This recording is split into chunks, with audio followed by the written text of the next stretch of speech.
2026បំបីក្បួនសន្សំថ្មីតោះមកស្ដាប់ដល់ចប់ដើម្បីទទួលបានចំណេះដឹងផ្នែកហិរញ្ញវត្ថុទាំងអស់គ្នាឆ្នាំ2026គឺជាឆ្នាំដែលមនុស្សត្រូវបំបីទម្លាប់ចាស់ចោលនិងបង្កើតក្បួនសន្សំថ្មីឲ្យសមស្របនឹងសេដ្ឋកិច្ចសម័យថ្មី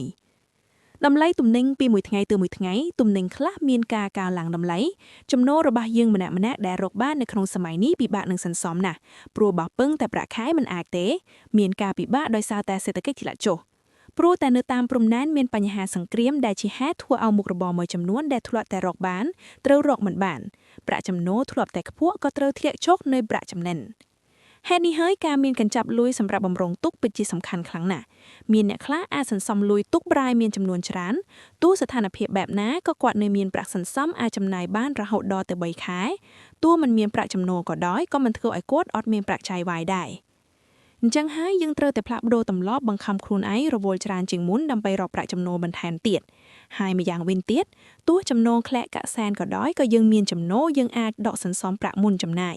គឺជាក្បួនគិតថ្មីសម្រាប់មនុស្សសម័យនេះជាពិសេសក្នុងឆ្នាំ2026ដែលការចំណាយការពីមុនមនុស្សភាគច្រើនប្រើវិធីចំណាយសល់ប៉ុន្មានសន្សំប៉ុណ្ណឹងប៉ុន្តែវិធីនេះធ្វើឲ្យសល់សន្សំតិចឬអាចនឹងមិនសល់ព្រោះមិនបានបែងចែកច្បាស់លាស់ទេនឹកឃើញទិញនឹកឃើញចាយមួយទៀតប្រហែលមិនបានកក់ត្រាចំណាយនិងបូកដកចំណាយត្រឹមត្រូវពេលខ្លះមិនទាន់ដល់ថ្ងៃបើកប្រាក់ខែផងអស់លុយចាយដែលជាហេតុធ្វើឲ្យយើងនៅតែមិនអាចសន្សំប្រាក់បានដដែលព្រោះគ្មានផែនការច្បាស់លាស់ផ្ទុយទៅវិញការសន្សំមុនគឺធ្វើឲ្យការសន្សំคล้ายជាអាទិភាពមិនមែនជាជំរឿត្រូវដឹងថាការសន្សំប្រាក់វាជួយធ្វើឲ្យយើងមានវិន័យក្នុងការរស់នៅមិនមានប្រាក់នៅសល់អាចសម្រេចគោលដៅយើងទៅថ្ងៃមុខបើយើងមិនសន្សំទេគុំសង្ឃឹមថាសល់លុយសំបីតែចាយក្រនរាល់ខែនឹងចាយមិនក្រនផងហើយបើក្រឡេកមកមើលពីជីវភាពរស់នៅទោះ10ឬ20ឆ្នាំទៀតក៏មិនមានការផ្លាស់ប្ដូរដែរដោយសារខ្លួនយើងមិនព្រមផ្លាស់ប្ដូរខ្លួនឯងជាមុនទេត្រូវចាំថារាល់ការផ្លាស់ប្ដូរទាំងអស់ត្រូវចាប់ផ្ដើមចេញពីខ្លួនយើងទាំងអស់ការអនុវត្តមិនចាំបាច់សន្សំច្រើនទេចាប់ផ្ដើមពី 10% ឬចំនួនតូចៗក៏បានប៉ុន្តែធ្វើជាប្រចាំរៀងរាល់ខែ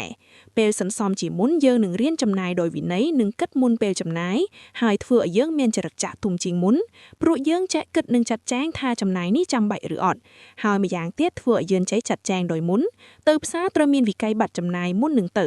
ព្រោះពេលទៅដល់យើងទិញតាមតែទំនិញដែលគួរទិញហើយត្រឡប់មកវិញមិនទិញតាមចិត្តនឹកឃើញអ្វីដែលសំខាន់យើងអាចកំណត់ចំនួនទឹកប្រាក់ដាក់សម្រាប់យកទៅផ្សារដោយមិនដាក់ច្រើនដែលធ្វើឲ្យយើងចាយលើសពីអ្វីដែលបានកំណត់រួចហើយសម្រាប់ការសន្សំមានច្រើនប្រភេទមិនសន្សំតែមួយប្រភេទទេ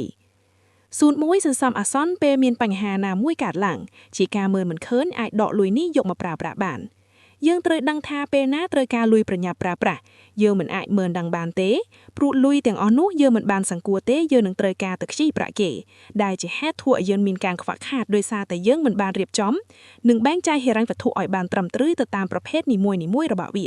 បើយើងបណ្ដោយគិតថាលុយនឹងវាមិនសំខាន់តែបើត្រូវប្រើឲ្យខ្ចីគេចុះបើយើងខ្ចីគេច្បាស់ណាស់ខែក្រោយយើងនឹងកាន់តែខ្វះខាតព្រោះដោយសារតែយើងត្រូវដកប្រាក់មួយចំណែកនៃចំណូលយកទៅបង់ការប្រាក់ឲ្យគេជាហេតុធ្វើឲ្យកាន់តែខើនៅប្រាក់ចំណូលសម្រាប់យកមកទុកចំណាយនិងសន្សំប្រាក់ជាមិនខានឡើងមួយ02សន្សំគោលដៅគឺត្រូវទុកមួយចំណែកជាប្រភេទសន្សំគោលដៅរបស់យើងព្រោះការមានគោលដៅជីវិតវាប្រៀបបានតែយើងចេះគូបន្ទាត់រួចជាស្រេចចឹងដើម្បីឲ្យយើងខំដើរត្រង់ទៅរកគោលដៅបានលឿនជាងអ្នកអាចគោលដៅចង់សម្រេចគោលដៅធំត្រូវចេះបំបែកគោលដៅរបស់យើងទៅជាគោលដៅតូចៗដែលយើងងាយស្រួលធ្វើបាន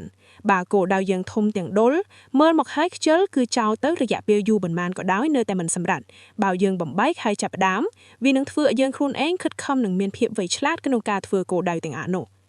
ឆ្នាំ2026ហើយកុំនៅចាំទៀតចាប់ផ្ដើមធ្វើពីឥឡូវទៅ